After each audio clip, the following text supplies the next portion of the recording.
रफीक तारड़ साहब जो हैं ये भी उस बेंच का हिस्सा थे जिन्होंने नवाज शरीफ साहब की हुकूमत बहाल की थी। जस्टिस मोहम्मद अफजल लोन मुस्लिम लीग नून की जानिब से उनको सेनेटर बनाया गया। जस्टिस अफजल लोन साहब उस कमीशन की सरबराही कर रहे थे और उस कमीशन ने शरीफ खानदान को उनको क्लीन चिट दी थी। सुप्रीम कोर्ट के ऊपर जो हमला हुआ था उसकी मेन वजह यही थी कि सज्जाद अली शाह साहब नवाज शरीफ साहब के खिलाफ एक केस सुन रहे थे और बाद में उन्हीं सज्जाद अली शाह साहब को सुप्रीम कोर्ट के अपने जजेस ने एक बेंच बना के निकाल दिया। जी उम्मीद है कि आप सब लोग खैरियत से होंगे। 90 की दिहाई में किस किस साबिक जज को अहम सियासी ओहदों से नवाजा गया।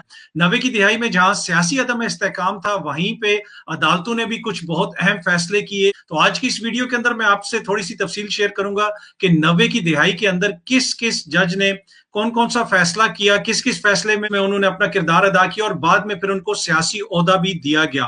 तो सबसे पहले जिनका जिक्र आता है वो है जी जस्टिस रिटायर्ड ज़कीउद्दीन पाल साहब। ये मौलवी मुश्ताक साहब की सरबराही में लाहौर हाई कोर्ट का जो बेंच बना था जिसने भुट्टो साहब को फांसी दी थी उसका ये हिस्सा थे, उस फैसले का ये हिस्सा थे भुट्टो साहब को जिन जजेस ने फांसी दी थी। और बाद में फिर 1991 में 1991 में इनको मुस्लिम लीग नून ने मुस्लिम लीग ने वहां पे सेनेटर मुंतखब करवाया पाकिस्तान की सेनेट के अंदर। इनकी डिटेल्स अभी भी सेनेट की वेबसाइट के ऊपर मौजूद हैं। उसी दौर के अंदर एक और जज भी रिटायर हुए 90s की दिहाई में और उनका नाम है जी जस्टिस मोहम्मद अफजल लोन। जस्टिस अफजल लोन साहब को 1997 में सेनेटर बनाया गया जी। वो पाकिस्तान की सेनेट में मुंतखब हुए और मुस्लिम लीग नून की जानिब से उनको सेनेटर बनाया गया। अब अगर जस्टिस अफजल लोन साहब के आप देखें कि वो किस किस केस का हिस्सा रहे। एक बहुत बड़ा पाकिस्तान के अंदर स्कैंडल हुआ था, कोऑपरेटिव स्कैंडल, जिसको कोऑपरेटिव स्कैम स्कैंडल भी कहा जाता है। बहुत सारे लोगों का पैसा डूबा था पंजाब के अंदर, गरीब लोगों का। उसमें उस वक्त के जो हुक्मरान खानदान था, शरीफ फैमिली और उनके जो करीबी पॉलिटिकल अलायंस थे उनका नाम आता था और उनके ऊपर बहुत ज्यादा तनकीद हुई थी और सियासी मुखालफिन कहते थे कि ये मुलविस हैं इस करप्शन में, इस स्कैंडल के अंदर। तो उस स्कैंडल के हवाले से एक कमीशन बना था जिसका नाम था लोन कमीशन और वो जस्टिस अफजल लोन साहब की सरबराही में बना था। उस कमीशन ने तहकीकात की थी कोऑपरेटिव स्कैंडल के हवाले से और उसका जो फैसला आया था उसके ऊपर जस्टिस लोन साहब के ऊपर बहुत ज्यादा बाद में तनकीद हुई, उनको बहुत ज्यादा तनकीद का निशाना बनाया गया। उसके जो फाइंडिंग्स थी उस कमीशन की, उस वक्त का जो हुक्मरान खानदान था उनके जो पॉलिटिकल डीलिंग्स थी और उनकी जो बिजनेस डीलिंग थी खुसूसन इत्तेफाक ग्रुप की और उसके अलावा उनके जो सियासी इत्तेहादी थे चौधरी बरादरान वगैरह, उनको क्लीन चिट दे दी गई थी। उनको एक तरह से क्या था कि उनका इसमें कोई किरदार नहीं है, उन्होंने कोई करप्शन नहीं की है। तो जस्टिस अफजल लोन साहब उस कमीशन की सरबराही कर रहे थे। उसके अलावा ये उस केस में भी शामिल थे जो नवाज शरीफ साहब की हुकूमत, आपको याद होगा कि 1993 में जब सदर इसाक ने नवाज शरीफ साहब की हुकूमत बरतरफ की तो वो सुप्रीम कोर्ट चले गए और सुप्रीम कोर्ट ने उनकी हुकूमत को बहाल कर दिया। उस फैसले के अंदर भी जस्टिस अफजल लोन साहब शामिल थे, उस बेंच का हिस्सा थे। शुरू में जिस तरह मैंने आपको कहा है कि उस दौर के अंदर पाकिस्तान के अंदर पॉलिटिकल अनरेस्ट था, बहुत ज्यादा अहम पॉलिटिकल फैसले भी हुए और फिर बहुत सारे ऐसे केसेस थे जिन्होंने अदालतों का रुख किया और अदालतों को भी फिर अहम फैसले करने पड़े। उसके अलावा अगर आप 90 की दहाई की बात करें तो 90 की दहाई में हमने ये देखा कि जस्टिस रिटायर्ड रफीक तारड़ साहब जो हैं वो पहले सेनेटर और फिर पाकिस्तान के सदर मुंतखब हुए। रफीक तारड़ साहब जो हैं ये भी उस बेंच का हिस्सा थे जिन्होंने नवाज शरीफ साहब की हुकूमत बहाल की थी। इनके ऊपर बाद में ये भी इल्जाम लगता रहा कि जस्टिस सज्जाद अली शाह साहब को जब सुप्रीम कोर्ट से हटाया गया, वो चीफ जस्टिस थे और जस्टिस सज्जाद अली शाह को उन्हीं के कोलीग जजेस ने, सुप्रीम कोर्ट के जजेस ने एक फैसले के जरिए अपने ही चीफ जस्टिस को हटा दिया, उनको उनके ओहदे से हटा दिया। और उस हवाले से भी ये कहा जाता है, मुखालफिन ये इल्जामात लगाते थे कि जस्टिस रफीक तारड़ साहब ने अहम किरदार अदा किया, वो कोयटा वगैरह भी गए, सदर फारूक लिगारी भी इस हवाले से बयान दे चुके हैं और खुसूसन मोहतरमा बेनजीर भुट्टो साहिबा जो है उन्होंने बड़ी शिद्दत से इनकी मुखालफत भी की और इनके ऊपर तनकीद भी की। तो ये भी उस बेंच का हिस्सा थे जिन्होंने नवाज शरीफ साहब की हुकूमत बहाल की और बाद में फिर ये सेनेटर और फिर पाकिस्तान के सदर मुंतखब हुए।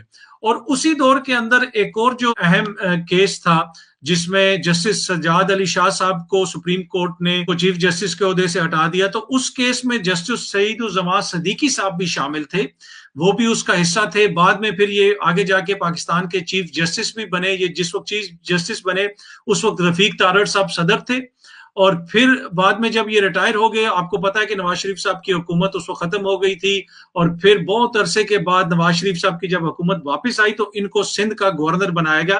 لیکن اس دور کے اندر انہوں نے بڑے اہم فیصلے سنائے تھے، اور اس میں جو ایک اہم فیصلہ تھا وہ فیصلہ یہ تھا کہ جسٹس سجاد علی شاہ جو اس وقت کے چیف جسٹس تھے، جن کی نواز شریف صاحب کے ساتھ ان دنوں میں کوئی تعلقات اچھے نہیں تھے. آپ کو پتا ہے کہ پاکستان کی سپریم کورٹ کے اوپر بھی نون لیگ کی مقامی سیاسی قیادت کارکنوں نے حملہ کیا تھا، اس میں کچھ لوگوں کو نااہل بھی بعد میں قرار دیا گیا، اور سپریم کورٹ کے اوپر جو حملہ ہوا تھا اس کی مین وجہ یہی تھی کہ سجاد علی شاہ صاحب نواز شریف صاحب کے خلاف ایک کیس سن رہے تھے، اور بعد میں انہی سجاد علی شاہ صاحب کو سپریم کورٹ کے اپنے ججز نے ایک بینچ بنا کے نکال دیا. انہوں نے کہا کہ ان کی تعیناتی صحیح نہیں ہوئی. اور نواز شریف صاحب کی حکومت جو بحال ہوئی تھی 1993 میں، نسیم حسن شاہ صاحب اس وقت چیف جسٹس تھے، اس میں سجاد علی شاہ صاحب نے اختلافی نوٹ لکھا تھا، اور وہ واحد جج تھے جنہوں نے اختلافی نوٹ لکھا تھا، اور انہوں نے کہا تھا کہ یہ حکومت بحال نہیں ہونی چاہیے، لیکن باقی سب ججز نے ان کی حکومت بحال کر دی تھی. تو 90s کے اندر جی یہ کچھ اہم فیصلے ہوئے، کچھ اہم تعیناتیاں ہوئی ججز کی، سابق ججز کی. اس حوالے سے پاکستان مسلم لیگ نون کے مخالفین ان کے اوپر تنقید وغیرہ بھی کرتے رہتے ہیں، اور یہ کہتے ہیں کہ جی جوڈیشری نے اس دور میں ہمیشہ نواز لیگ کے ساتھ ایک طرح سے نرم رویہ اختیار کیا. اور دوسرا لاہور ہائی کورٹ سے بھی اس زمانے میں جو فیصلے وغیرہ آتے رہے اس کے اوپر بھی تنقید ہوتی رہی. آپ کو یاد ہوگا کہ لاہور ہائی کورٹ کے ہی جج تھے جسٹس قیوم صاحب، ان کی بھی میں چھوٹی سی ٹیپ آپ کو سنواتا ہوں. شہباز شریف صاحب سے وہ بات کر رہے تھے، وہ ٹیپ بعد میں لیک بھی ہوئی. آپ ذرا یہ ٹیپ سنیں تو پھر ہم گفتگو کے سلسلے کو آگے بڑھاتے ہیں. دھیان کرنا چاہیے کہڑا چوری سر ہو رہا میں نے اچھا انہوں کی ہوا جی وہ کوئی بنا کیس ہی کوئی کی نااہلی کا ہاں اچھا چوری سرور کا خیال کرنا چلو جی کوئی کرتا میاں صاحب نے کیا تھا کل ختم ہو.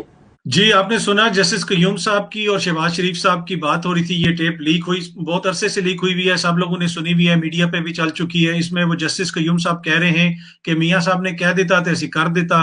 شہباز شریف صاحب انہیں کہہ رہے ہیں کہ نااہلی کا کیس ہے کسی MNA کا تو آپ نے خیال رکھنا ہے. تو اس حوالے سے الزامات لگتے رہے کہ جو کورٹس ہیں شریف خاندان کے بہت قریب ہیں، اور ان کے کہنے کے اوپر بھی انہوں نے فیصلے کیے. اور لاہور ہائی کورٹ کی اگر آپ بات کریں تو جسٹس ریٹائرڈ رفیق تارڑ صاحب جو ہیں وہ بھی لاہور ہائی کورٹ کے چیف جسٹس رہ چکے ہیں. لاہور ہائی کورٹ سے ان کا تعلق ہے. جسٹس قیوم صاحب جن کی ابھی آپ نے ٹیپ سنی وہ بھی لاہور ہائی کورٹ سے ان کا تعلق تھا.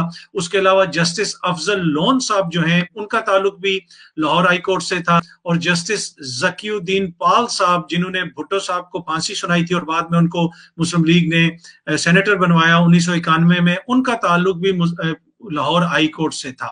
تو یہ تھے جی کچھ اہم فیصلے اس دور کے. اس لیے کہ 90 کی دہائی کا جب بھی ذکر ہوتا ہے، میں نے جس طرح پہلے بھی کہا، ہمیشہ اس دور میں کہا جاتا ہے کہ پاکستان کے اندر سیاسی افراتفری تھی، اور جب سیاسی افراتفری ہوتی ہے بہت سارے کیسز ایسے ہوتے ہیں، پھر وہ عدالتوں کی طرف جاتے ہیں اور عدالتوں کو وہ اس میں پھر فیصلے سنانے پڑتے ہیں. کچھ لوگوں کو وہ فیصلے پسند آتے ہیں، کچھ لوگوں کو وہ فیصلے پسند نہیں آتے. موسٹلی جن فیصلوں کا میں نے ذکر کیا اس حوالے سے سیاسی مخالفین بہت زیادہ تنقید کرتے ہیں. تو یہ تھا جی تھوڑی سی ڈیٹیلز اس حوالے سے. باقی تو بڑی لمبی تاریخ ہے، ہماری سیاسی تاریخ بھی، ہماری عدالتی تاریخ بھی، بہت ساری چیزیں ہیں جن کا یہاں پہ ذکر ہو سکتا ہے.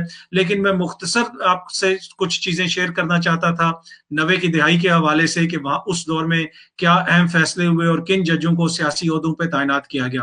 امید ہے کہ جی آپ لوگوں کو یہ ویڈیو پسند آئی ہوگی. بہت جلدی آپ سے دوبارہ ملاقات ہوگی. بہت شکریہ. Thank you.